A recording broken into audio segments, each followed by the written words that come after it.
Hey guys, back to Luke chapter 4, 22 through 28, and we're going to see the response now to Jesus' message. Remember when we left him, he just got done preaching in the synagogue in his hometown of Nazareth, and now we're going to see the response. So pause, read, and I'll see you in a second. Wow, so Jesus, crazy, huh? Right? It's like Jesus is about to die already. So 22. They're speaking well of him. They're like, great job, Jesus, patting him on the head. They're all amazed at the sermon he just gave from Isaiah 61. And remember, his last words were, today this is fulfilled. I am the fulfillment of Isaiah 61. They're all amazed, but then somebody remembers something. Do you notice this in 22? The verse takes a dramatic shift. We're all amazed, but then somebody says, hey, isn't this Joseph's son? So quick cultural review.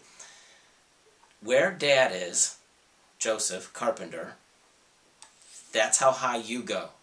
If dad's a carpenter, you're a carpenter. It's not like America where dad never went to high school, dad never went to college. I'm going to be the first Walcott to go to college. And then my son's going to be the first Walcott to, whatever, go to the moon. And so we're all trying to one-up our parents? No, not in this culture. In fact, if you try to one-up your parents, you're out of line. You're culturally out of line, and that's shameful. So Jesus has just been shamed. When somebody calls out, hey, isn't this Joseph's son? He's just been shamed. And remember, when you're shamed, you insult back. you verbally push back. And Jesus is going to do that. Watch what Jesus says. 23. Jesus says to them, oh, you're going to quote a proverb to me. You're going to say, physician, heal yourself. Do in your hometown what you did in Capernaum, what you've heard I've done in Capernaum.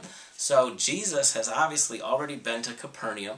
He's healed people, and they're going to say, what's up, Jesus? How come you're not helping us out? We're your cousins. We're your family. We're your friends. I changed your diaper. And so Jesus is saying, I know this is coming. You're already calling me Joseph's son, and you're challenging my honor. And then, verse 24, I tell you the truth, no prophet is accepted in his hometown. He insults them and says, you're not ready for me. What I just said about today, Isaiah 61 is fulfilled in front of you, you're not ready for it. You're not poor enough. And then Jesus breaks out two examples from Israel's past, two examples that occurred during the dark ages of Israelite spirituality, Elijah and Elisha. Elijah, great prophet, but he didn't minister to Jewish widows. He went to the widow of Zarephath, a Gentile, idol-worshipping widow, and he helped her, and he fed her. Elisha didn't minister to Jewish lepers. He ministered to Naaman, a rich, by the way, wealthy, enemy, general, Gentile, idol-worshipping leper.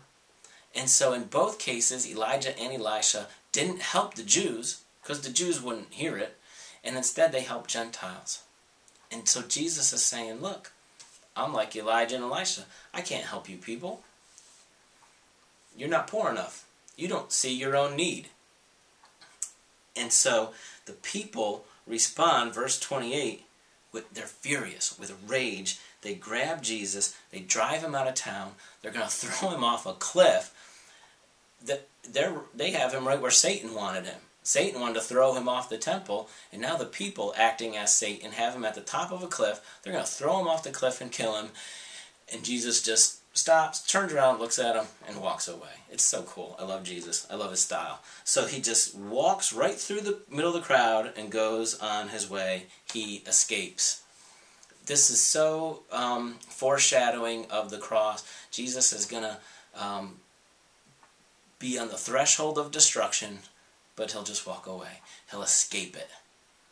Resurrection. He'll escape death. But that's coming up later. Okay, so what's our big takeaway? Little phrase right there in the middle of it. You probably read over it really fast. Isn't this Joseph's son? Jesus is saying to them, you've got to be poor.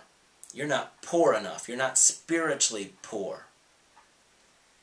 How do we see spiritual poverty? How does Jesus, the God of the universe, handle showing us that we need to be spiritually poor? How does he do that? By becoming poor himself. And this little phrase is a reminder that Jesus is poor. He's a carpenter's son. Jesus has given up everything, given up all of his status and wealth and glory in heaven to come to earth and be one of them. And so he literally, physically is demonstrating to them every day, this is the attitude you have to have. Philippians chapter 2, 5 through 11. Go read it if you haven't. Let this mind be in you, which was also in Christ, even though he was rich up in heaven, for your sake he became poor. And when we become poor, we are ready to receive the gospel. Not just the day you got saved, but every single day thereafter. All right, Jesus' ministry to the poor is going to continue in the next section. We're going to see several specific examples of Jesus helping the poor. All right, I'll see you then.